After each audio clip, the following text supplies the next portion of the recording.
भगवंताच्या सगुण विग्रहावर, भगवंताच्या मूर्तीवरती प्रेम करायचं. ज्ञानापूर्वी केलेलं प्रेम म्हणजे उपासना आहे. त्याच्याकडून काहीतरी मागत राहणं म्हणजे उपासना आहे. सतत काहीतरी मागतो आम्ही, म्हणून तर आमच्या सगळ्या स्तोत्रांच्या शेवटी बघा फलश्रुती असते. विद्यार्थी लभते विद्या, धनार्थी लभते धनम, पुत्रार्थी लभते पुत्रान, मोक्षार्थी लभते गतिम. सगळं फलश्रुती असते. मग भगवंताकडे काहीच मागायचं नाही अशी आम्हाला भक्ती करता येईल का? शिवस्तुतीतला एक सगळ्यात शेवटचा श्लोक आहे, परवा एका कीर्तनात मी गायले. शास्त्राभ्यास नको, श्रुती पढू नको, तीर्थासी जाऊ नको. ऐका बरं का. योगाभ्यास नको, व्रते मख नको, तीर्थे तपेती नको, काळाचे भय मानसी धरू नको, दुष्टासी शंकू नको, ज्याची या स्मरणे पतित तरती तो शंभू सोडू नको. असा आपला श्लोक मी गायले. एक गृहस्थ मला भेटले आणि म्हणले, ताई हा श्लोक लिहून देत आहे का? म्हटलं कशाला? नाही म्हणे तो. म्हटलं कुठला श्लोक? म्हणे तो नाही का तो. म्हटलं अहो बरेच श्लोक म्हणले मी, नेमका कुठला? म्हणे ज्याच्यामध्ये असं लिहिलंय, हे करू नको, ते करू नको, हे करू नको, ते करू नको, जे ज्याच्यात सांगितलंय तो श्लोक द्या म्हणे. आम्ही कशी लबाड माणसं आहे, कशी पळवाट काढतो बघा. त्यांनी सांगितलं शास्त्राभ्यास नको, श्रुती पढू नको, तीर्थासी जाऊ नको, व्रते तपे नको, मख म्हणजे यज्ञ काही नाही केलं तरी चालेल, पण ज्याची या स्मरणे पतित तरती तो शंभू सोडू नको. भगवंताचं स्मरण केल्याशिवाय राहू नको. ठाईचं बैसोनी करा एकचित्त, आवडी अनंत आळवावा. त्या अनंताला आळवायला सांगितलं. म्हणाले बाकी काही नाही केलं तरी चालेल. हा भक्तीचा साधा सोपा अर्थ संतांनी आम्हाला सांगून दिला. मग परमेश्वर आल्याशिवाय आणि भेटल्याशिवाय राहणार नाही. भगवंत आमच्याकडे येतो. फक्त म्हणाले आम्ही जी भक्ती करतो त्यामध्ये आम्हाला भक्तीतनं जी फलश्रुती मिळायला पाहिजे ती मिळत नाही. कारण आमची भक्ती थोडीशी काहीतरी गडबड होतीये जरा भक्तीमध्ये. तीर्थयात्रा करतो, जपजाप्य करतो, दान धर्म करतो, नामस्मरण करतो, संत संग करतो, आम्ही सगळं करतो, पण समाधान नाहीये. बघा बरं, सगळे एकमेकांच्या चेहऱ्याकडे बघा कसे आहेत. बघितलं का कसे आहेत चेहरे आपले? खरं सांगा. प्रचंड ताण आहे, टेन्शन आहे. हसा ना जरा, मस्त राहा, फ्रेश राहा. इथला आनंद कुठेच नाही बरं का. लिहून देते, हा आनंद कुठेच नाही, प्रपंचात नाही, भौतिक जगात नाही. या धर्ममंडपाखालचा इथला जो आनंद आहे नामाचा, भक्तीचा, कीर्तनाचा, तो दुसरीकडे कुठेच नाहीये. त्यामुळे आपण जर आपल्या एकमेकांकडे पाहिलं, आपण स्वतःकडे पाहत नाही, आपण जगाकडे फार पाहतो. स्वतःकडे पाहतो का आपण? आरशात पाहता का? बरं कोण असं आहे की आरशात बघून आलंच नाही आज? तरुण मंडळी इकडे, आमच्या मुली भगिनी आरशात बघितलंच नाही आज, असं कोणी आहे का? नाही ना. आरशात किती वेळा बघतो आपण दिवसातनं? का? आपण आपल्यावर प्रेम करतो. पण म्हणाले, आता मी परवा एक वाक्य वाचलं, म्हणले अलीकडे लोक आरसा नाही वापरत, मोबाईलचा फिल्टर कॅमेरा वापरतात. का? कारण म्हणले आरसा खरं बोलतो.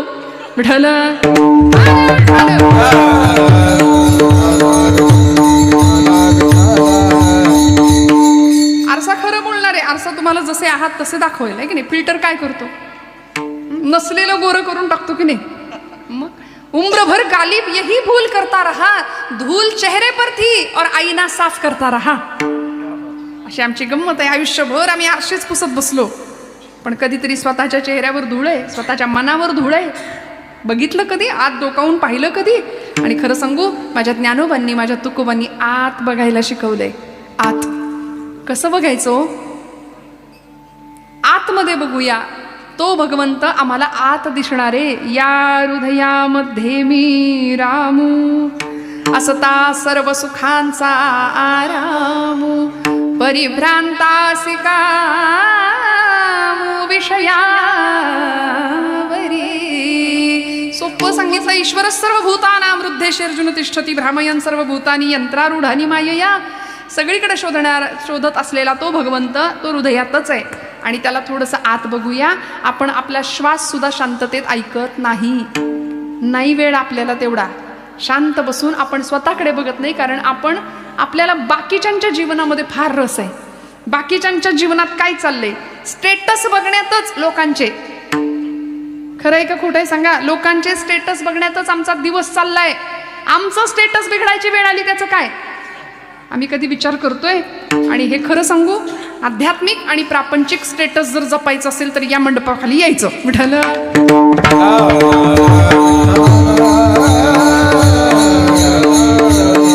आणि नुसतं नाही यायचं, आपल्या लेकरा बाळांना घेऊन यायचं. आईसाहेबांनी केवढा मोठा घाट घातला, किती सुंदर मोठं वैभव. बरं असं नाही, आता सरकारला पण इकडे लक्ष द्यावं लागतंय, आहे की नाही? केवढं मोठं काम आहे, किती मोठं काम उभं राहिलंय. आणि हे धर्माचं काम आहे मंडळी, हे देवाचं काम आहे. इथे तन मन धनाने सगळे सक्रिय असतात.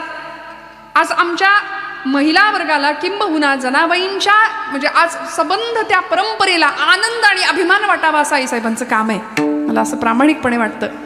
आणि या कामामध्ये आपण सगळे इतक्या मोठ्या संख्येने, मला माहिती आहे काल्याच्या दिवशी ही जागा बघायला सुद्धा मिळत नसेल. शेवटच्या दिवशी इतकी प्रचंड गर्दी असणारे पंचक्रोशीतली सगळी मंडळी, आपण प्रेम करणारी मंडळी आहात धर्मावरती, या प्रांतावरती, कीर्तन नावाच्या भक्तीवरती, संतांवरती, संतांच्या विचारांवरती. का हो? कारण या सगळ्याच्या माध्यमातून आमचं जीवनातलं सगळं दुःख जाणार आहे. बाकी प्रपंचामध्ये कायम दुःख आहे, आपल्याला कळलं. प्रपंच दुःखाचाच आहे, तो सुखाचा नाहीच आहे. सुख सुख सुख असं काही नसतं. सुख नावाची कुठली वस्तू नाही. प्राप्त परिस्थितीमध्ये समाधानी राहता आलं की आम्ही सुखी झालो. हा सुखाचा सगळ्यात मोठा राजमार्ग आहे, सुखाचं सगळ्यात मोठं उत्तर आहे. मग आता परमेश्वराला जर पाहायचंय, परमेश्वराला जर ओळखायचंय, त्याला आपल्या घरात बोलवायचंय, त्याला आपल्या हृदयाच्या गाभाऱ्यात बसवायचंय, तर त्याच्याविषयी आपल्या मनामध्ये काय पाहिजे? धारणा पाहिजे. म्हणाले धारणा. अष्टांग योग सांगितले पूर्वसुरींनी आमच्या. यम, नियम, आसन, प्राणायाम, प्रत्याहार, धारणा, ध्यान आणि समाधी. या अष्टांग योगापैकी पहिले 5 योग. आता कोणी नाही, कलियुगामध्ये खरं तर धारणेपासून सुरुवात झाली. भगवंत आहे आणि त्याच्यावर माझा पूर्ण विश्वास आहे, ही मनाने केलेली धारणा. त्यानंतर त्या भगवंताचं ध्यान मनामध्ये करणं, चित्ताच्या ठिकाणी भगवंताला ठेवणं, आणि मग त्यानंतर लागते ती समाधी. जी समाधी ज्ञानोबांनी अनुभवली, जी समाधी तुकोबांनी अनुभवली. विटेवरचा भगवंत हृदयात प्रकट झाला. गोड तुझे रूप, गोड तुझे नाम, देई मज प्रेम सर्व काळ. त्यामुळं भक्तीतलं ज्ञानही मिळालं आणि ज्ञानानंतरची भक्तीही प्राप्त झाली. ज्ञान आणि भक्ती दोन्ही हातात हात घालून चालल्या. म्हणून एकटं ज्ञानही काही कामाचं नाही आणि नुसती भक्तीही काही कामाची नाही. म्हणून भक्तियुक्त ज्ञान आणि ज्ञानयुक्त भक्ती अशी संतांना प्राप्त झाली. म्हणून जगद्गुरु संत श्रेष्ठ श्री तुकोबाराय परमात्म्याचं अत्यंत सुंदर असं स्वरूप आम्हाला आपल्या शब्दांच्या माध्यमातून व्यक्त करून सांगतात. अभंगाच्या प्रथम चरणापासून.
टाळ्या खणखणीत. छान. तुझे हे स्वरूप म्हणून या माप भक्ती केले, भक्तीची या मापे मोजितो अनंता, इतराने तत्वता न मोजवे विठ्ठल विठ्ठल.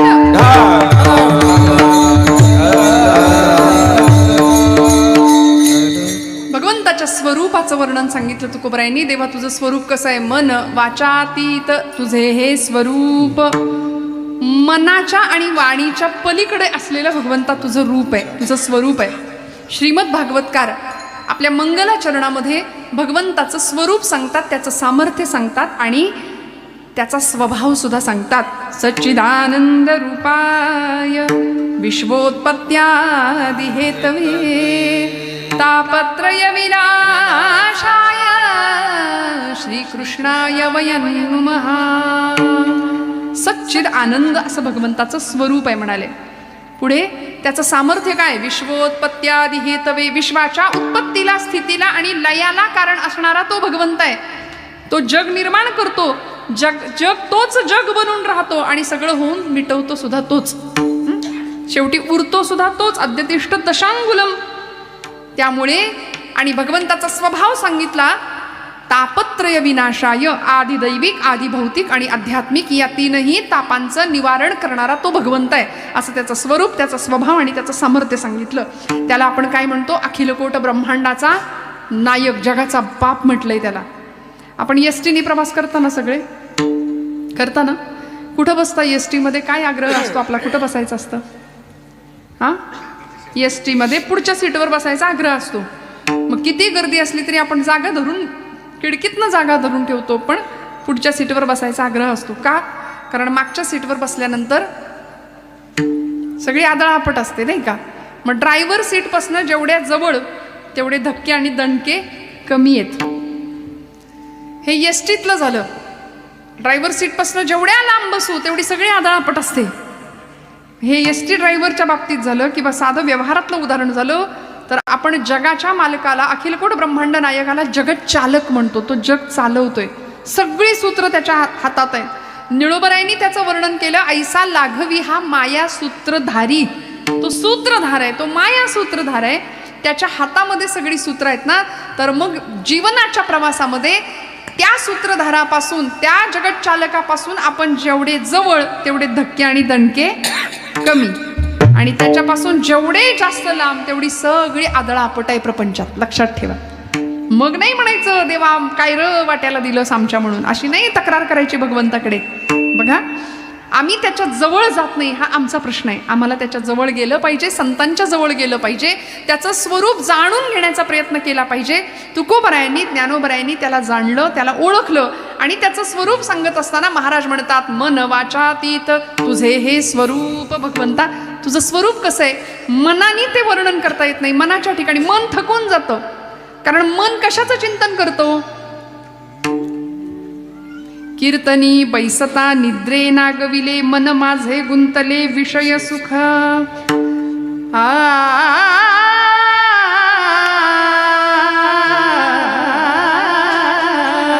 कीर्तनी बैसता निद्रे नागविले, मन माझे गुंतले विषय सुख.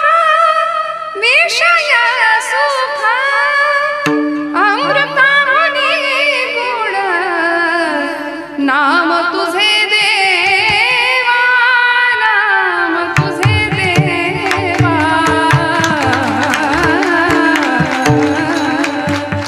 कीर्तनात बसल्यानंतर नामदेव महाराजांचं स्पष्ट म्हणणं आहे, मन माझे गुंतले विषय सुख. खरं सांगा, आता इथे कीर्तनात सगळे आहात का तुम्ही? इकडं हो म्हणा मोठ्याने. बांधव वर्ग, पुरुष वर्ग, आमची लेकरं सगळी लहान सगळे तुम्ही कीर्तनात आहे ना. देहानी बसलाय, मन आहे का कीर्तनात? या मनाला उपमा दिली. मन माकडासारखं सगळीकडे उड्या मारत असतं. मनाला उपमा दिली अर्जुनानी, तर भगवान गोपालकृष्णांना असं म्हणालं, अर्जुनाने सांगितलं, देवा चंचलम ही मनः कृष्ण प्रमाथी बलवत दृढम तस्याहम निग्रहम मन्ये वायोरिव सुदुष्करम. अत्यंत चंचल आहे मन. बहुत चंचल चपल जाता येता नलगे वेळा, जाता येता नलगे वेळा, जाता येता नलगे वेळा.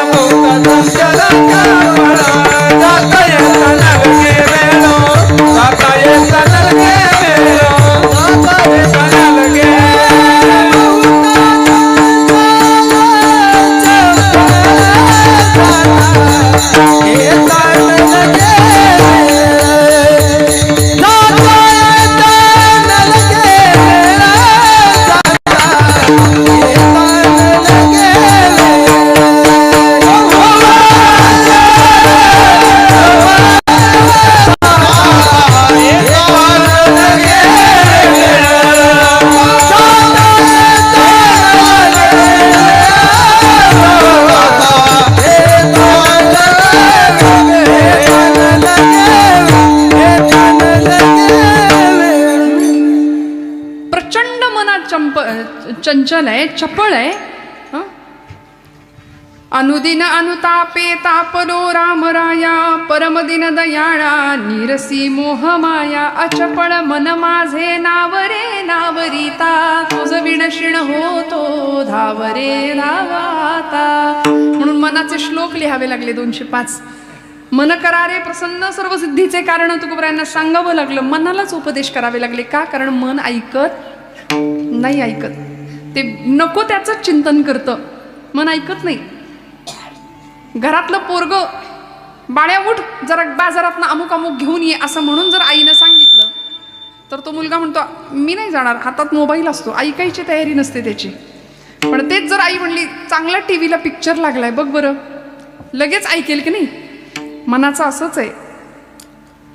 कर म्हटलं की करणार नाही आणि नको करू म्हटलं की ते मन बरोबर तिथं धावणार आहे. त्यामुळे ते मन अत्यंत चंचल आहे. मन विषयांचं चिंतन करतं. आणि मनोहि द्विविधम प्रोक्तम शुद्धमच्या शुद्धमेवच अशुद्धम काम संकल्प शुद्धम काम विवर्जितम. अशुद्ध आणि शुद्ध मन असे 2 प्रकार आहेत.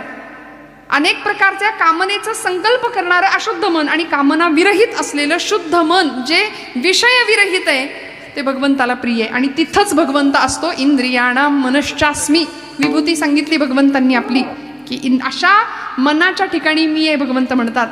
पण जे मन विषयांनी बरबटलेलं आहे ते मन भगवंताचं वर्णन करायला गेलं तर तिथं ते थकतं, ते माघारी येतं. आणि वाणीच्या बाबतीत बोलायला गेलं तर तुकोबराय म्हणतात मन वाचातीत तुझे हे स्वरूप. वाणी सुद्धा देवा थकते तुझं वर्णन करायला गेल्यावर. देवाचं वर्णन किती केलं हो संतांनी, सगुणाचं वर्णन केलं. तुकोबरायांना विचारलं पांडुरंग कसा आहे हो?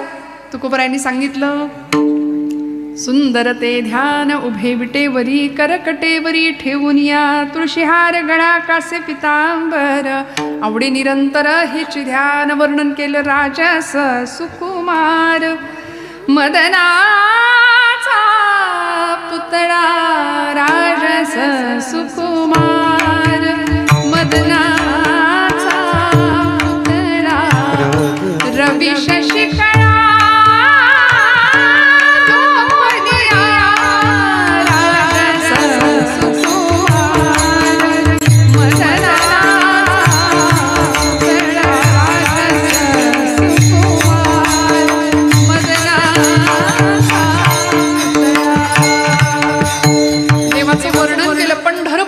निळा लावण्याचा पुतळा विठो देखी येला डोळा. बाई येवो बाई येवो वर्णन केलं देवाचं. वाचेनी वर्णन केलं. पण कशाचं? देवाच्या सगुण रूपाचं वर्णन केलंय. देव विटेवर कसा आहे, कृष्ण स्वरूपामध्ये हातात बासरी कशी घेतली आहे, मोरपीस कसा आहे, सुंदर त्याच्या सगुण रूपाचं वर्णन केलं. पण त्या पलीकडे असलेलं जे निर्गुण परब्रह्म आहे, निराकार भगवंत आहे, त्याचं वर्णन करायला गेलो तर महाराज म्हणतात मन वाचातीत. वाणीच्याही पलीकडे देवा तू तुझं वर्णन करता येत नाही. तुझं वर्णन करायचा अनेकांनी प्रयत्न केला. अनेकांनी कशाला? वेदांनी प्रयत्न केला. पण वेदाची अवस्था काय झाली? वेद मौनावला. वेद बोलू शकले नाहीत. श्रुतींना विचारलं देव कसा आहे. माऊलींना सुद्धा प्रश्न पडला देवा तू कसा आहे. श्रुती नेती नेती म्हणती गोविंदुरे तुझ सगुण म्हणू की निर्गुण रे. सगुण निर्गुण एकू गोविंदुरे. सगुण निर्गुण एकू गोविंदुरे. गोविंदुरे एकू गोविंदुरे तुझ सगुण म्हणू की निर्गुण रे. अनुमानेना अनुमानेना श्रुती नेती नेती म्हणती गोविंदुरे. गोविंदुरे एकू गोविंदुरे. श्रुती सुद्धा न इति म्हणायला लागल्या. देव कसा आहे? असा नाही असा नाही असा नाही. वेद थकले, शास्त्र पुराण थकली देवाचं वर्णन करता करता करता. तैतरीय उपनिषदामध्ये उपनिषदकार म्हणाले यतो वाचो निवर्तन्ते अप्राप्य मनसा सह. म्हणाली वाणी माघारी परतली थकून. मनाच्या बाबतीतही तेच झालं. मन सुद्धा थकून गेलं, बुद्धी थकली देवाचं वर्णन करता करता. पण देव कसा आहे तो आम्हाला नाही कळाला. मग देवाला मोजायचं कसं, देवाला ओळखायचं कसं, असा प्रश्न संतांना पडला. तुकोबराय म्हणतात, देवा तू दुसऱ्या कुठल्याही परिमाणाने किंवा कुठल्याही साधनाने मोजता येत नाही तुला, म्हणून आम्ही एक युक्ती केली. म्हणून या माप भक्ती केली, म्हणून या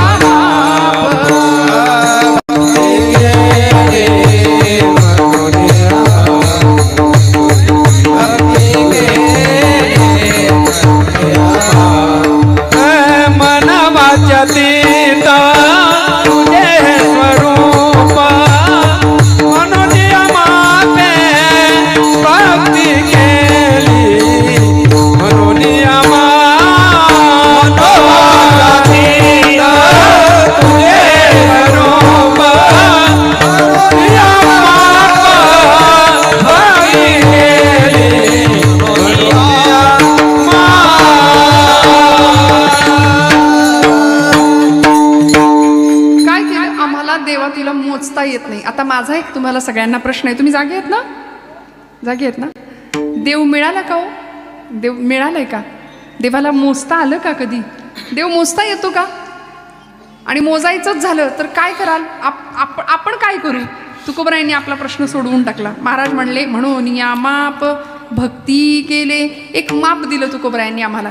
महाराज म्हणले, देवा तुला जर मोजायचं झालं तर आम्ही एकच माप वापरू, भक्तीचं. कारण तू अन्य कुठल्याही साधनांनी, अन्य कुठल्याही परिमाणाने तुला मोजताच येणार नाही. कारण मोजायचंय काय? देवाला मोजायचंय. सोपं आहे का? सोनं मोजताना बघितलंय का कधी? सोनं, महिला वर्ग, सोनं माहितीये ना? सोनं कसं मोजतात? सोन्याचा तराजू बघितलाय? कुठे असतो? कुठं कसं मोजतात सोनं? काय परिमाण आहे? हां, ते सोनं मोजत असताना तो जो तराजू आहे किंवा ती इलेक्ट्रिक मशीन आहे आता सध्या, ती कुठं ठेवतात? कुठं असते? काचेच्या हवाबंद पेटीमध्ये तो सोन्याचं ते मशीन असतं, मापायचं, मोजायचं. का हो? मोजायचंय काय? सोनं. धुळीचा कण जरी पडला ना तरी वजनात फरक येतो. म्हणून किती हुशार असतात. बरोबर हवाबंद काचेच्या पेटीमध्ये तो सोन्याचा तराजू असतो. आता मला सांगा, हा नियम कोळशाच्या तराजूला आहे का? ते ठेवायचं का काचेच्या पेटीत? जिथं सगळं काळच करायचंय तिथं हवाबंद पेटी कशाला पाहिजे? मग आम्हाला मोजायचंय काय? विमानात बसलेल्या माणसाशी संवाद साधताना सायकलवर बसून जमेल का हो? तो वेग, ती गती आम्हाला साधली पाहिजे. आम्हाला त्या अवस्थेला पोहोचण्याकरता देवाला काय आवडतं याचा विचार करताना आम्हाला सुद्धा देवत्वाकडचा प्रवास करावा लागेल. आणि त्याकरता माप तुकोबराय आम्हाला देतात. म्हणून या माप भक्ती केले. देव अन्य कुठल्याही साधनांनी मोजता येणार नाही, त्याला प्राप्त करता येणार नाही. त्याला जर प्राप्त करायचं असेल तर भक्तीच्याच साधनांनी मोजता येतं, मापता येतं. तिथं भक्ती म्हणजे विश्वास आला, समर्पण आलं, निष्ठा आली. भक्तीच्या अनेक व्याख्या नारद महर्षींनी भक्तिसूत्र नावाच्या ग्रंथामध्ये केल्या. कशाला म्हणायचं भक्ती? गुणरहितम कामनारहितम प्रतिक्षणवर्धमानम अविच्छिन्नम सूक्ष्मतरम अनुभवरूपम. अनुभवानी जाणायची असते म्हणले भक्ती. नुसती भक्ती भक्ती भक्ती म्हणून भक्ती होत नाही. साखरेची गोडी साखर खाल्ल्यानंतर कळते. साखर गोड आहे असं म्हणून साखर कशी लागते आम्हाला कळत नाही. भक्तीची चव अनुभवावी लागेल. ती भक्ती कशी असते? हे चिथोर भक्ती आवडते देवा, संकल्पावी माया संसाराची. सोपं आहे म्हणले. संसारावरची माया काढायची आणि देवाकडं लावायची. किती करतो माया आपण संसारावर? मुलगा जर आपल्या पोटचं बाळ जर जेवलं नाही तर आपण किती किती वाईट वाटतं. लेकरवाळ्या एखाद्या आईला किती वाईट वाटतं. घरामध्ये जरा कुठं काही बिनसलं, प्रपंच आमचा सुखाचा नसेल तर आम्हाला किती वाईट वाटतं. त्यामुळे प्रपंचासाठी आपण जसं रडतो तसं आपण देवासाठी रडायचं, देवाच्या आठवणीने रडायचं. आणि देवाच्या आठवणीत रडू आलं की आमचं अंतःकरण भक्तियुक्त झालं असं म्हणायला हरकत नाही. भगवंताची भक्ती हृदयामध्ये प्रकट होण्याकरता हृदय किती संवेदनशील असलं पाहिजे. आपण प्रपंच करता लगेच डोळ्यात अश्रुधारा काढतो. जरा कोणी काही बोललं की लगेच डोळे वाहतात की नाही. पण देवासाठी कधी आम्ही रडलो का हो? देव जेवला नाही म्हणून आपण कधी रडलोय का? खरं सांगा. देवाला नैवेद्य अर्पण केला आणि देव जेवला नाही म्हणून आपण रडलो नाही. नामदेव महाराज रडले म्हणून पांडुरंगाला यावं लागलं. जनाबाई रडत होत्या. आमचे राका कुंभार रडत होते, गोरोबा काका, सोखा मेळा रडत होते देवाच्या आठवणीत. माझ्या माऊलींनी तर किती टाहो फोडावा. पडिले दूर देशी मज आठवे मानसी, मज आठवे मानसी. नको नको हा वियोग कष्ट होता ते जीवासी. अहो देवाच्या आठवणीत रडणं काय अत्युच्च आणि पराकुटीची भक्ती असेल. माझे ज्ञानोबाराय असं रडायचे देवाच्या आठवणी करता. आमच्या राधाबाई, मीराबाई रडायच्या भगवंताच्या भक्तीसाठी. विष जरी प्यायचा प्रसंग आला ना तरी भगवंतावरची निष्ठा आणि विश्वास इतका प्रगल्भ होता, इतका प्रगाढ होता की वाटेल ते झालं तरी आमची भक्ती नाही आम्ही सोडणार. देह जावो अथवा राहो पांडुरंगी दृढ भावो, या न्यायाने करण्यात आलेली ती भक्ती होती. देवाला ओळखायचं होतं, त्या भक्तीच्या माध्यमातून देवाला मोजायचं होतं, माप होतं भक्तीचं. मन वाचातीत स्वरूप हे तुझे म्हणून या माप भक्ती केले. देवाचं स्वरूप खरं तर निर्गुण निराकार आहे. एकटा होता परब्रह्म, त्याला कर्मेना म्हणून तो अनेक झाला आणि ब्रह्मानी आपल्या मायेचा आधार घेतला. निळोबारायांनी फार सुंदर गवळण लिहिली. एकले न कंठेची म्हणून या येणे, एकले न कंठेची म्हणून या येणे, एकले कंठेची म्हणून या येणे, एकले कंठेची म्हणून या येणे.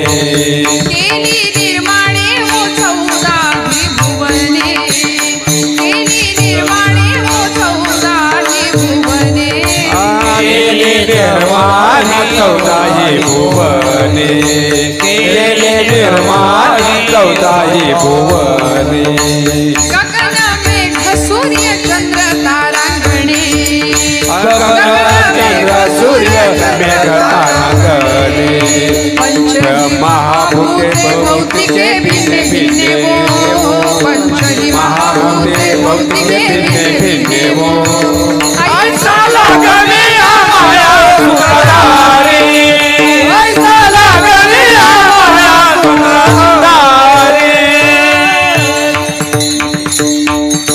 कसा आहे भगवंत? ज्याच्या नाभी कमळी जन्म चतुरानना, ज्याच्या नाभीतनं कमळ जन्माला आलं आणि त्याच्यामध्ये भगवान ब्रह्मदेवांचा जन्म आहे. ज्याची या नाभी कमळी जन्म चतुरानना, ज्याची या निज प्रभा प्रकाश रवी किरणा, ज्याची या महातेज तेज हुताशना, येणेची पढवुनी वेद केला शहाणावो. वेदाला सुद्धा ज्यांनी शहाणं बनवलं असा भगवंत. ऐसा लाघवी या माया सूत्रधारी. मग असा भगवंत आहे, अगम्य आहे, अतर्क्य आहे, अव्यय आहे आणि असा अविनाशी असलेला परमात्मा, त्याचं स्वरूप सांगण्याकरता तुकोबराय म्हणतात मनाचा उपयोग नाही तिथं, वाणीचा उपयोग नाही तिथं, तिथं एकच माप कामी पडतं. म्हणून या माप भक्ती केले. देवाला ओळखायचंय, तिथं अविश्वास ठेवून उपयोग नाही मंडळी. बघा, वारी करणाऱ्या वारकऱ्याला एक पत्रकार भेटला. प्रचंड गर्दी, वारीचा पर्वकाळ, आणि एक 75-80 वर्षाचे गृहस्थ होते, म्हातारे बाबा होते. वारी चालली आहे आणि वारीमध्ये चालत होते. पाठीवर एक त्यांचा नातू बसला होता. नातवाला पाठीवर घेऊन चालतायत आणि एक पत्रकार, किंवा आता अलीकडे सोशल मीडियाचा काळ आहे, प्रत्येकाच्या हातामध्ये मोबाईल आहे, रील काढतात, लगेच शूटिंग करायचं, लगेच अपलोड करायचं, लगेच व्ह्यूज मिळवायचे, लगेच सगळं. आणि त्यांनी त्या बाबांचा इंटरव्ह्यू घेतला, मुलाखत घेतली आणि सांगितलं, बाबा किती वर्ष वारी करताय? त्या म्हातारबाबांनी उत्तर दिलं, लेकरा तसं काही आठवत नाही बाबा किती वर्ष, पण म्हणले मी हा जसा माझा नातू माझ्या खांद्यावर बसलाय की नाही, तसा मी माझ्या आज्याच्या खांद्यावर बसून यायचो, तेव्हापासून वारी करतोय. जागेत ना सगळे? तेव्हापासून मी वारी करतोय. एवढं ऐकलं आणि त्या पत्रकारांनी किंवा त्या कार्यकर्त्यांनी पुढचा प्रश्न विचारला. फार फार प्रश्न असतात आमच्या तरुण पिढीला, फार तरकट स्वभावाची माणसं आम्ही झालो. का? कारण संवेदना शून्य जीवन आहे. प्रत्येक प्रश्नाचं का म्हणून उत्तर विचारायचं असतं आम्हाला. घरातली एखादी आजी सांगतीये ना कपाळाला टिकली लाव, तर गप लावायची. का म्हणून कशाला विचारता? बरं, त्याच्या मागचं कारण शोधायचंच असेल ना, तर विज्ञान आहे. जिज्ञासू वृत्तीच्या लोकांनी वैज्ञानिक कारणं शोधायची. त्याच्यामागे डॉक्टरी शास्त्र आहे, त्याच्यामागे शास्त्र आहे, सगळी कारणं मिळतील आपल्याला. शोधायची वृत्ती असली म्हणजे झालं. दक्षिणेकडं पाय करून झोपायचं नाही. नातवाला जर कुणीतरी सांगत असेल तर कशाला झोपायचं? का म्हणून कशाला प्रश्न विचारायचा? आम्हाला फार लागतं बघा, फार लागतं. आणि तरकट स्वभाव अजिबात आवडत नाही. महाराज म्हणले, नको नको देवा तार्किकांचा संग, तरकट माणसाच्या संगतीत मला ठेवू नको.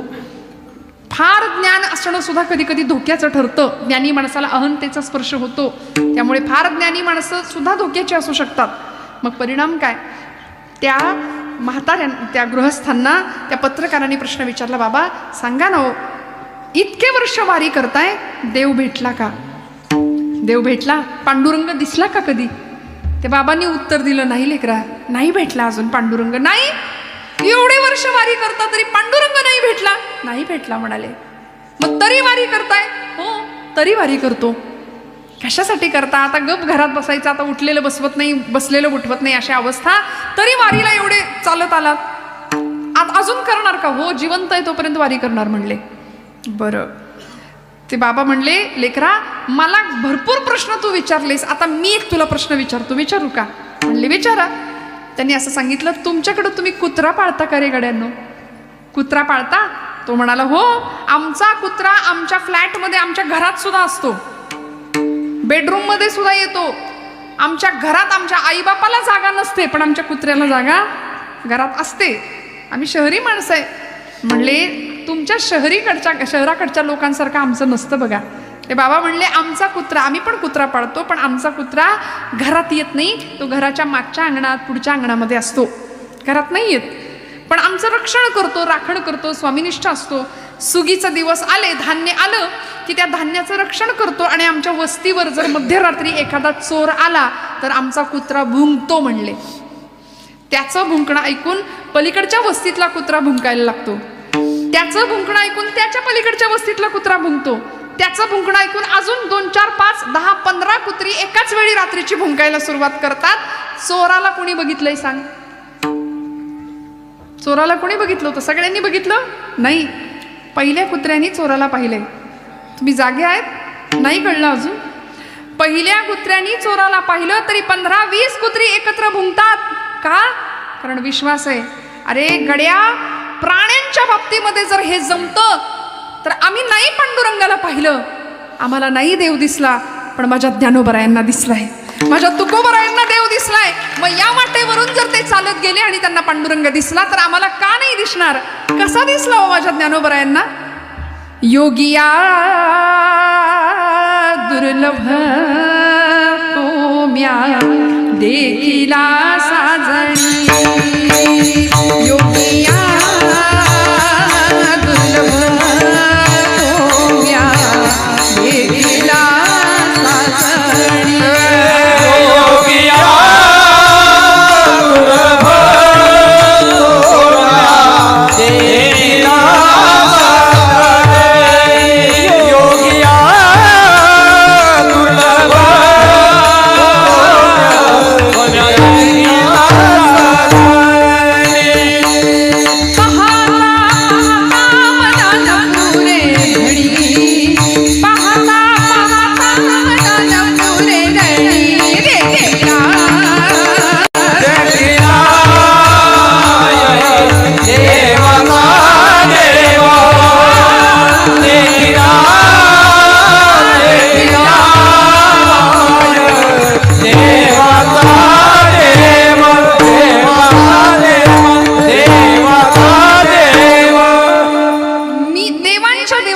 ज्ञानोबराय सांगतात, योग्यांना दुर्लभ असलेला असा देव मी पाहिला. परिणाम काय झाला? फिटला संदेह निमाले दुजे पण, द्वैत संपलं, दुजा भाव संपला आणि अद्वैताचा अलौकिक साक्षात्कार अनुभवला. मीच देव आहे ही अनुभूती आली. फिटला संदेह निमाले दुजे पण, फिटला संदेह निमाले दुजे पण, देखिला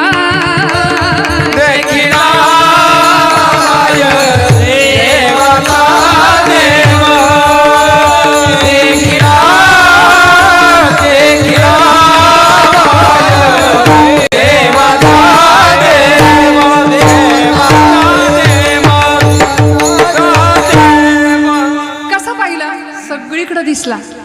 कुठे कुठे दिसला? अनंत रूपे अनंत वेशे. प्रत्येक रूपात मला तो दिसला, प्रत्येकाच्या हृदयात मला तो दिसला. म्हणून आपली पद्धत आहे, राम कृष्ण हरी, राम राम. का? तुमच्या हृदयातला राम तोच माझ्या हृदयात आहे. म्हणून आपण एकमेकांप्रतीचा स्नेह, सौहार्दता कशी असली पाहिजे? प्रेम सर्वांगाचे ठाई वाचे विठ्ठल रखुमाई. बोलू ऐसे बोले जेणे बोले विठ्ठल डोले.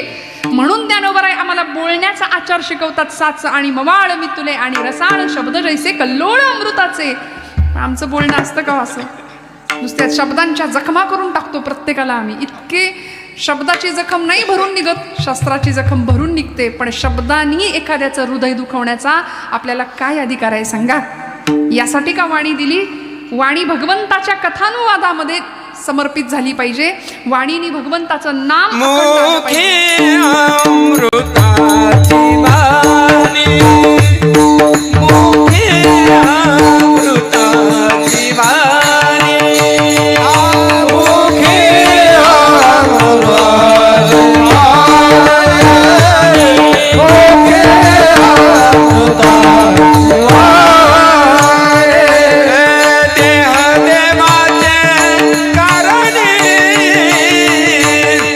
देह देवाचे अमृताची वाणी, देह देवाचे कारणी. सांगून दिलं मुखाने काय काम करायचंय? अखंड भगवंताचं नाम, हरिनाम प्रक्षाळी जिव्हेते असं म्हणलं. आम्ही दिवसभर लोकांची निंदा करतो ना, एक नाम घेतलं तर ते निंदेचं पाप धुवून काढण्याचं काम भगवंताच्या नामामध्ये आहे. त्यामुळे असं नाम वाचेनी घ्यावं. मनाच्या ठिकाणी भगवंताचं अधिष्ठान असावं. भगवंताचं स्वरूप मनालाही वाचेलाही कळत नाही. म्हणून एकमेव माप घ्यावं भक्तीचं, आणि भक्तीच्या मापाने देवाला मोजावं असं तुकोबरायांचं म्हणणं आहे. म्हणून या माप भक्ती केले. मग या भक्तीच्या बळावर परिणाम काय झाला हो? देव कीर्तनात उभा राहिला, देव नाचायला लागला कीर्तनात. देवाला आवडणारी भक्ती केली ना. भगवंताला काय आवडतं याचा विचार केला. आम्ही करत नाही, आम्ही आमच्या आवडीकरता सगळं करतो. सगळा परमार्थ आपल्या आवडी करताय. उपास तापास, जपजाप्य, व्रतवैकल्य, नवरात्र उत्सव, गणपती उत्सव, सगळं बघा तुम्ही. सगळं आपले. देव कुठे असतो याच्यात कधी कधी प्रश्न पडतो मला. देव सोडून सगळं असतं. देव आमच्या घरात यायला मग मागत नाही का?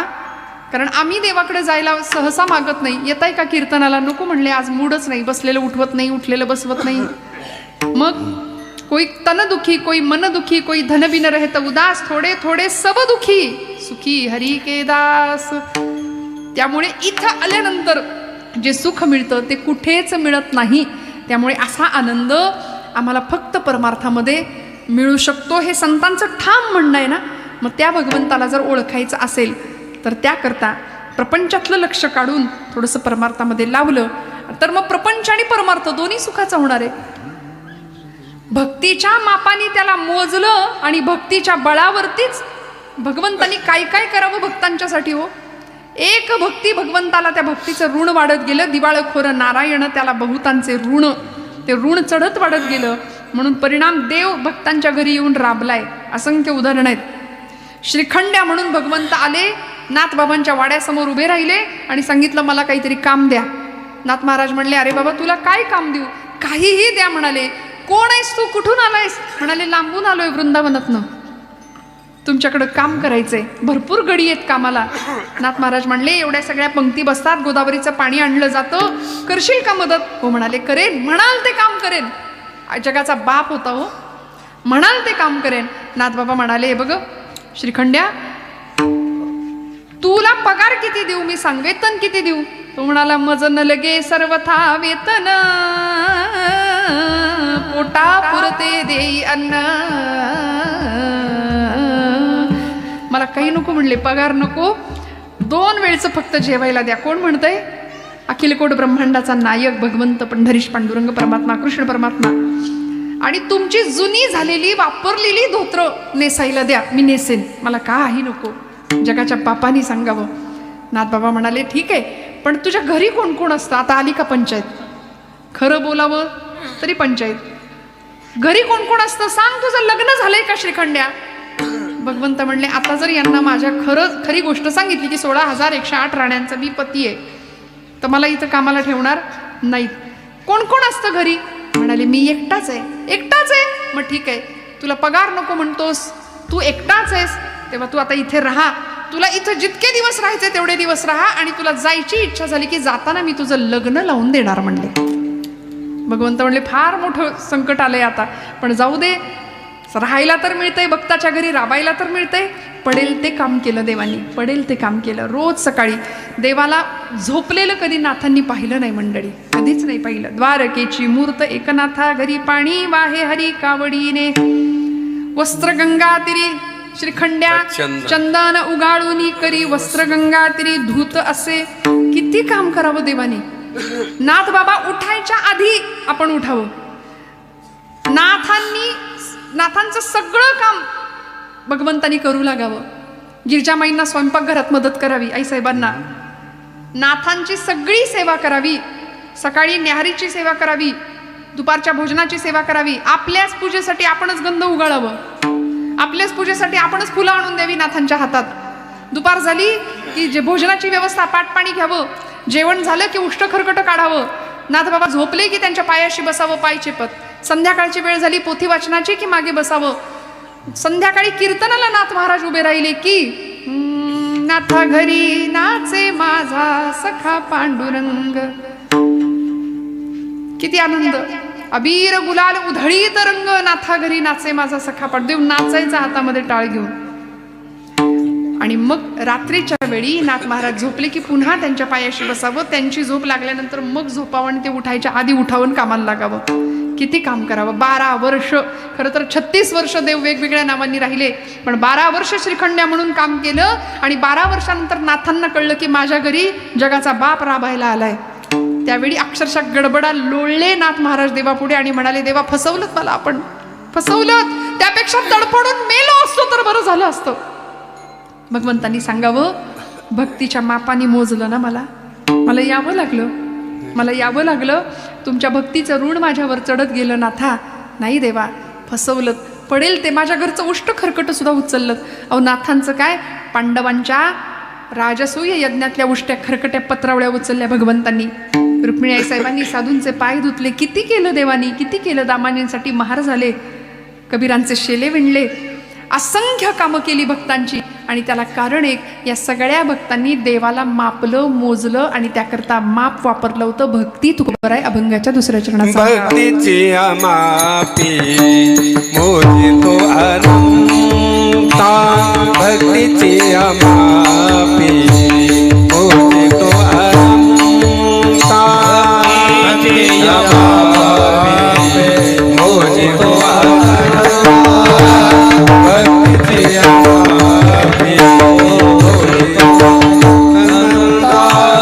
इतराने तत्वता नमो सर्वे, इतराने तत्वता नमो सर्वे, भक्तीची मापी मोजितो अनंता, भक्तीची मापी मोजितो अनंता,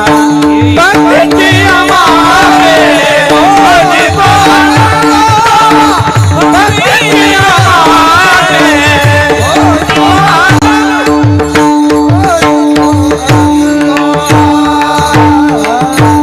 भक्तीची या मापे मोजितो अनंता, इतरानी तत्वता नमोजवे. भक्तीची या मापे मोजितो अनंता. तुकोबरायांनी देवाला मोजलं फक्त आणि फक्त भक्तीच्या मापाने. महाराज ठामपणे सांगतात, इतर कुठलीही साधना तुम्ही वापरा, जपजाप करा, कर्मकांड करा, व्रतवैकल्य करा, देव प्रसन्न होईलच असं सांगता येत नाही. देवाला काय लागतं? काहीही द्या म्हणाले. पत्रम पुष्पम फलम तोयम यो मे भक्त्या प्रयच्छती, भगवद्गीता सांगते. तदहम भक्तिपरुतम अश्नामी प्रयतात्मनः. तुम्ही जेही काही द्याल तरी भगवंत म्हणतात मी आवडीने सेवन करतो, त्यामध्ये मी तक्रार नाही करत. तक्रारी तुमच्या आमच्या फार असतात बघा. तक्रारी देवाच्या नसतात, तक्रारी तुमच्या आमच्या असतात. आम्ही आत बघायला तयार नसतो, आम्ही बाहेर बघतो म्हणून आम्हाला देव सापडत नाही. देव आतमध्ये बघावं लागेल, अंतरात बघावं लागेल. एक गृहस्थ मोठा प्रवास करत होता रेल्वेचा बरं का. मोठा प्रवास आहे, 2-3 दिवसाचा लांबच्या पल्ल्याचा प्रवास. रेल्वेमध्ये बसलाय, धनाढ्य कॅश होती हातामध्ये, खिशामध्ये ठेवलेली, भरपूर पैसे जवळ घेतले होते. आणि एका बोगीमध्ये रेल्वेच्या एका बर्थवर तो बसलेला. भरपूर गर्दी आहे ट्रेनमध्ये. आणि कुणी आलं गिऱ्हाईक काही विक्री करता, तर ते विकत घेण्याकरता ते पैसे खिशातनं काढायचा, मोजायचा, काही सामान हवं असेल ते घ्यायचा, परत ते पैसे खिशात ठेवून द्यायचा. हे दिवसभर बघितलं. त्याच्या समोरच्या बर्थवर एक चोर बसला होता. त्या चोराने पाहिलं. चोराने म्हणला या माणसाकडे भरपूर पैसे आहेत, आज हे पैसे आपण मिळवायचे. अंधार पडला, रात्र झाली, सगळी माणसं झोपून गेली. तो श्रीमंत माणूस आपले पैसे खिशात ठेवले आणि तो झोपला. तो झोपल्याबरोबर चोराने त्याचे खिसे तपासायला सुरुवात केली. कुठं काय मिळतंय? खिशात पैसेच नाहीत. चोराला प्रश्न पडला, अरे माझ्या डोळ्यासमोर, माझ्या समोर यांनी खिशात पैसे ठेवले होते आणि मला काही पैसे मिळाले नाहीत. पैसे कुठं ठेवले असतील? भरपूर शोधाशोध केली, पैसे काही मिळेनात. शेवटी थकून झोपी गेला. दुसऱ्या दिवशी सकाळी परत यांनी खिशातनं पैसे काढले, मोजले. चोर म्हणाला, अरे मी याच खिशात काल तपासले होते, मला पैसे मिळाले नाहीत आणि आता यांनी खिशातनं पैसे काढले. चोराला प्रश्न पडला. तो संबंध दिवस गेला. परत त्यांनी खिशात पैसे ठेवले, झोपी गेला. परत उजाडलं आणि चोरांनी त्या रात्री सुद्धा भरपूर शोधलं, पैसे काही केल्या मिळायला तयार नाहीत. शेवटी चोरांनी आपली ओळख द्यायची असं सांगितलं. म्हणाले, बाबा मी चोर आहे, तुमच्या समोरच्या सीटवर मी बसतोय, मी रोज बघतोय, काल परवा 2 दिवस आपला प्रवास चालू आहे, मी बघतोय तुमच्या खिशात तुम्ही पैसे ठेवता, तुमच्याकडे भरपूर पैसे आहेत. पण मी ज्यावेळी पैशाला हात लावायला गेलो पैसे चोरायच्या उद्देशाने, त्यावेळी तुमच्या खिशात मला पैसे सापडले नाहीत. मला पैसे देऊ नका म्हणले, पण कुठं ठेवता एवढं तरी सांगाल का? कुठं ठेवले होते एवढं सांगाल का? त्या माणसाने सांगावं, बाबा रे तू सगळीकडे शोधत होतास, पण तुझ्या उशाखाली शोधायचं विसरत होतास, नाही का? मग आमचं असंच आहे, आम्ही सगळीकडे बघतोय, सगळीकडे देवाला शोधतोय, पण आमच्या अंतरंगात बघायचं राहतंय. देव आम्हाला सापडणार असा नाहीये. कसा सापडेल? देव मूर्तीत नामावे, तीर्थक्षेत्रात नाठावे, देव आपणात आहे, शिर झुकवोनी या पाहे, तुझ्या माझ्या जड देही, देव भरोनी या राहे, देव देवाऱ्यात नाही, देव नाही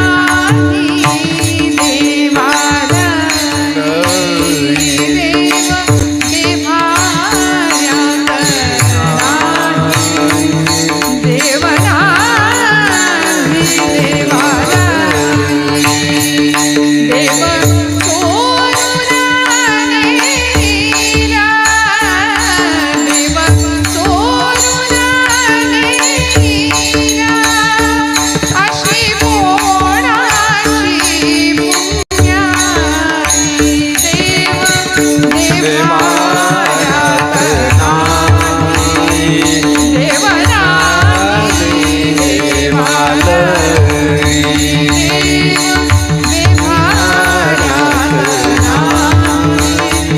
देव नाही देवाऱ्यात,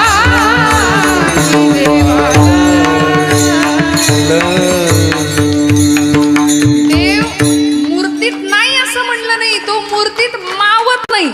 मूर्तीतही आहे आणि तो घटपटात सगळीकडे भरलेला आहे. विठ्ठल जळी स्थळी भरला, रिता ठाव नाही उरला.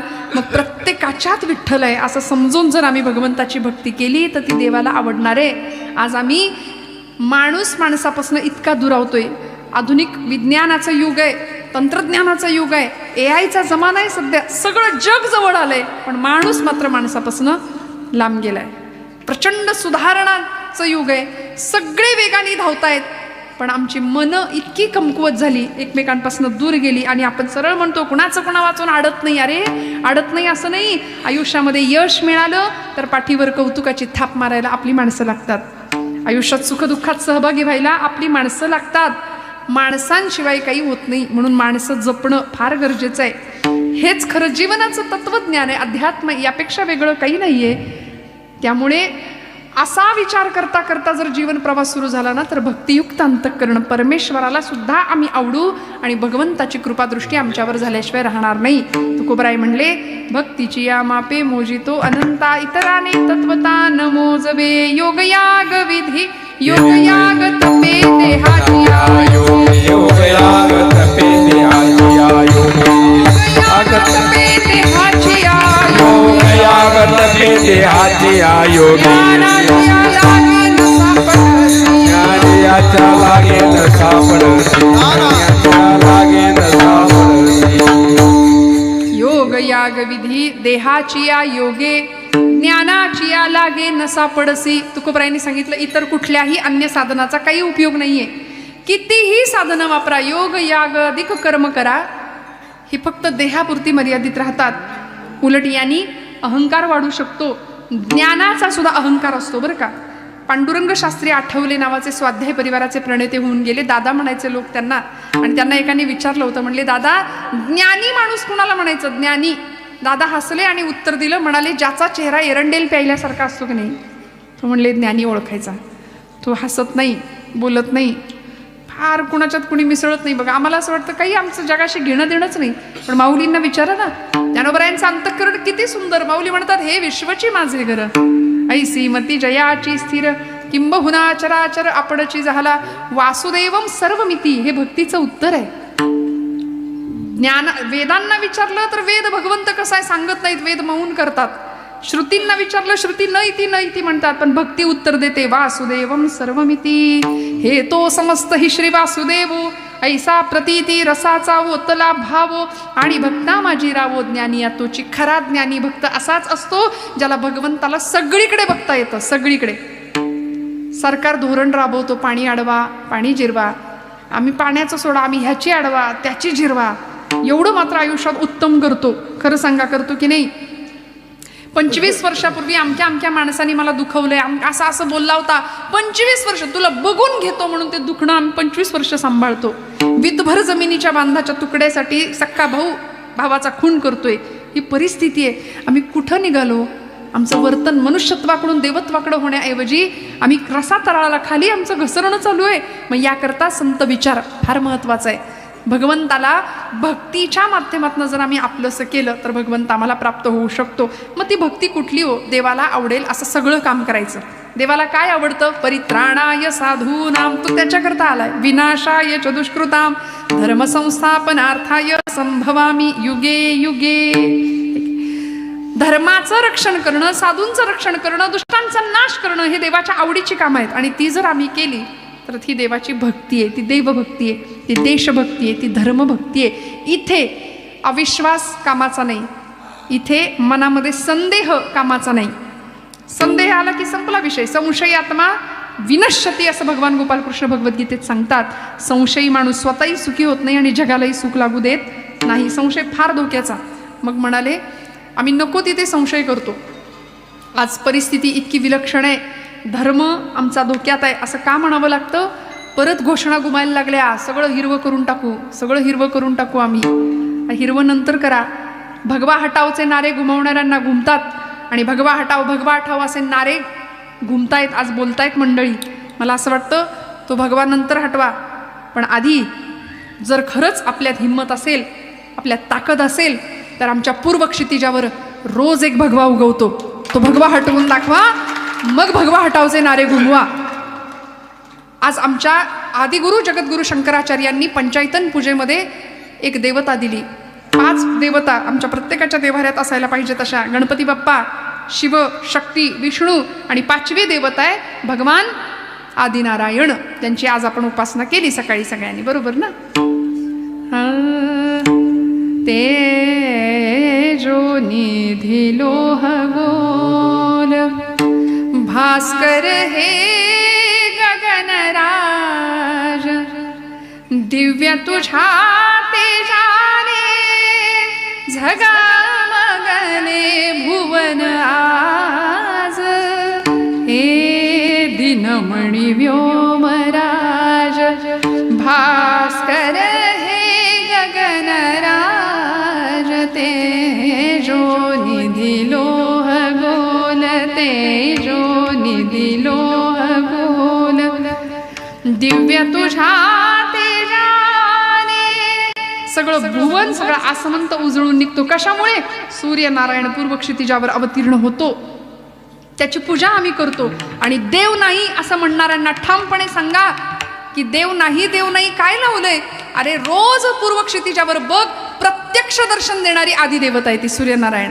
यापेक्षा अजून वेगळा चमत्कार काय पाहिजे? यापेक्षा अजून चमत्कार काय पाहिजे? देव रोज उगव. फक्त आता आम्ही सगळे सूर्यवंशी, आम्हाला देव कधी दिसायचा तो पूर्व क्षितिजावरचा? सकाळी उठावं लागतं तेवढ्या करता. तरुण मंडळींना सांगावं लागेल रोज सकाळी लवकर उठून सूर्यनारायणाचं दर्शन घ्या, मग तुम्हाला देव नेमका काय असतो आणि तो काय तेज देतो हे कळेल. त्यामुळे या सूर्यनारायणाची भक्ती आमचा संशय आम्हाला संपवणार आहे बरं का. त्यामुळे नको तिथे संशय नाही घ्यायचा. धर्मभक्ती, देवभक्ती, देशभक्ती तुमच्या माझ्या रोमारोमात असावी. या भूमीला छत्रपती शिवाजी महाराजांच्या रूपाने एक नररत्न प्राप्त झालं. त्यांना घडवणारी महाराष्ट्राची राजमाता आऊसाहेब जिजाऊ. निष्ठा काय असते, भक्ती काय असते, समर्पण काय असतं? तुका म्हणे प्राण करा देवासी अर्पण, असं ज्यावेळी म्हटलं जातं त्यावेळी छत्रपती शिवाजी महाराज आमचे देव आहेत, आमचा राजा आहे, आमचा स्वराज्याचा तो देवत आहे, हे जेव्हा मनामध्ये ठसतं ना पक्क, त्यावेळी कान्होजी जेध्यांसारखी 65 वर्षाची माणसं सुद्धा तळहातावर प्राण घेऊन अशी समोर उभी टाकतात. अफजल खानाच्या मोहिमेवर राजे चालले होते. 28 वर्षाचं वय माझ्या छत्रपतींचं. अफजल खान क्रूर कर्मा पठाण लाखोंची सेना घेऊन, मोठा वरवंटा घेऊन आपल्या प्रतापगडाच्या किंवा महाराष्ट्राच्या दिशेने येत होता. मूर्ती भंजक मूर्ती फोडत येत होता. आणि येता येता जिजाऊ माऊलींचं दर्शन छत्रपतींनी घेतलं आणि मोहिमेला निघाले. प्रतापगडाच्या पायथ्याशी भेट होणार होती. जिजाऊ मातोश्री काय आई असते बघा, पत्र लिहिलं समोर आणि सांगितलं राजा याच्यावर सही शिक्का करून मग पुढे जा. राजांनी बघितलं कुठलं पत्र होतं, तर ते मृत्यूपत्र होतं राजांचं. अशी आई होती म्हणून राजे घडले. आताच्या आईचं काही बोलायला नको नाही का. मुलगा म्हणतो आई खेळायला जाऊ का, नको पडशील. मग आई पोहायला शिकू का, नको बुडशील. मग आई काय करू, टीव्ही बघ, हा घे मोबाईल बघ नाही का. आम्हाला फार कौतुक असतं. आम्हाला जे मिळालं नाही ते आमच्या लेकरांना मिळावं असं आम्हाला वारंवार वाटतं. पण या पलीकडे जाऊन थोडासा देवदेश धर्माचा विचार, रक्त बघितलं की चक्कर येते आमच्या पोरांना. असं नाही, सीमेवर लढायला पाठवणाऱ्या आईबापाचं काळीज वाघाचं असावं लागतं आपल्या लेकराला सीमेवर लढायला पाठवताना. कारण शत्रूची गोळी कधी छातीचा मर्मभेद करून जाईल याची कल्पना नसते. काय परिणाम होत असतील मला सांगा ना. किती ताकद द्यावी लागते आईनी. काय काम असतं. येथ वडील जे जे करीती तया नाम धर्म ठेवीती असं ज्ञानोबा आहे का म्हणत असतील याचा विचार आम्हाला करावा लागेल. जिजाऊ मातोश्रींनी सांगावं राजा हे मृत्यूपत्र आहे तुमचं, याच्यावर सही करा आणि मग मोहिमेवर जा. कारण याच्यात जर तुमचं काही बरं वाईट झालं तर हे राज्य फक्त शिवबाचं नाहीये, हे राज्य देवधर्माचं आहे, हे राज्य देशधर्माचं आहे. स्वराज्याची मोहीम थांबता कामा नाहीये. ही आई होती, ही भक्ती होती, ही निष्ठा होती त्या काळची. छत्रपतींना भेटायला कान्होजी काका जेधे 65 वर्षाचे गृहस्थ आले होते. त्यांनी हातात एक पत्र दिलं आणि राजांना म्हणाले राजा हे बघ अफजल खानाचं पत्र आलंय मला. राजांनी पत्र बघितलं. त्या पत्रात लिहिलं होतं कान्होजी जेधे, शिवाजी महाराजांचे एकनिष्ठ सरदार आहात आपण, पण आता शिवाजी महाराजांच्या सैन्याचं काही खरं दिसत नाही. आमच्या या मोहिमेमध्ये त्यांना नेस्तनाबूत व्हावं लागणार आहे, तेव्हा आपण आम्हाला येऊन मिळा असं पत्र होतं. लेकाचा दम देतोय, फितुरी करायला सांगतोय म्हणले का, आणि न मिळाल किंवा न याल तर पुढच्या परिणामांना तयार राहा असं ते पत्र होतं. कान्होजी काका म्हणले बघितलंस का राजा, अफजल यात दम देतोय. राजा म्हणाले काका तुमचं वतन जाईल, तुमची जहागीर जाईल, तो बोलावतोय तर तुम्ही जा, आमचं काही म्हणणं नाही. 28 वर्षाचे राजे होते, वडीलकीचं नातं होतं कान्होजी काकांचं. राजांनी सांगावं हे बघा असंही आमचं जहाज आता बुडणारच आहे, एवढा मोठा वरवंटा सैन्याचा घेऊन अफजल खान येतोय, काय होईल सांगता येत नाही, आणि बुडणाऱ्या जहाजात आपणहून आपलं बोचकं कोण आणून टाकतं. काका तुम्हाला बोलवतायत तुम्ही जा, तुम्हाला जहागीर मिळेल, तुम्हाला वतन मिळेल. आपले खंडोजी काका खोपडे सुद्धा गेले अफजल खानाकडे. अरे एक खंड्या गेला म्हणून काही सगळे गेले वय? राजा म्या नसतो जात, 6000 पोरं घेऊन आलोय तुझ्या दिमतीला, तू म्हणशील तिथं मोहिमेवर उभा राहतो. म्हणाले फक्त सांग कुठं उभा राहू. राजे सांगतात, काका काका खरंच गेला तरी चालेल, तुमची जहागीर जाईल, तुमची वतन जाईल. कान्होजी काका ऐका, 65 वर्षाची निष्ठा आणि भक्ती, देवभक्ती, स्वराज्य भक्ती, धर्मभक्ती काय असते. कान्होजी काका म्हणले, राजा पटकन देवघराजवळ गेले, पळी पंचपात्र घेतलं, पंचपात्रातलं पाणी हातावर ओतलं, हातावर तुळशीपत्र ठेवलं आणि तुळशीपत्रासह हातावरचं पाणी राजांच्या पायावर वाहिलं आणि सांगितलं, राजा वतन आणि जहागिरी वाहिली या पायावर इथं. आता काय व्हायचं ते होऊ दे, आम्ही परवा नाही करत. देह जावो अथवा राहो पांडुरंगी दृढ भावो, कारण आम्ही आमच्या राजाला देव मानतो आणि त्याचीच भक्ती करतो. विठ्ठल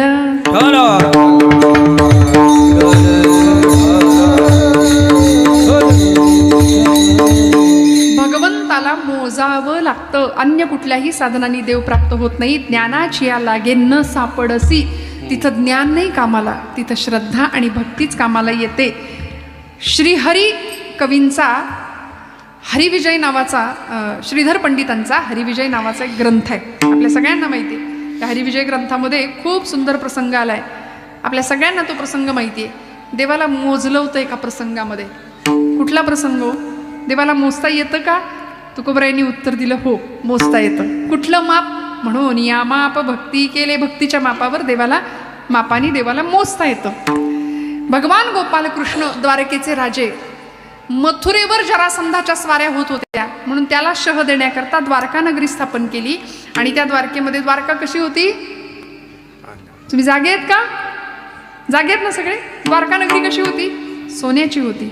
त्या सोन्याच्या द्वारकेमध्ये भगवान गोपालकृष्णांचा प्रपंच आहे, गृहस्थाश्रम आहे, प्रमुख अष्टनायिक आहेत. आणि एवढ्यात एक प्रसंग घडला. काय घडला हो? नरकासूर नावाचा एक राक्षस होता, उर्फ भौमासूर त्याचं नाव. त्याने इंद्र राज्यावर स्वारी केली, इंद्रावर.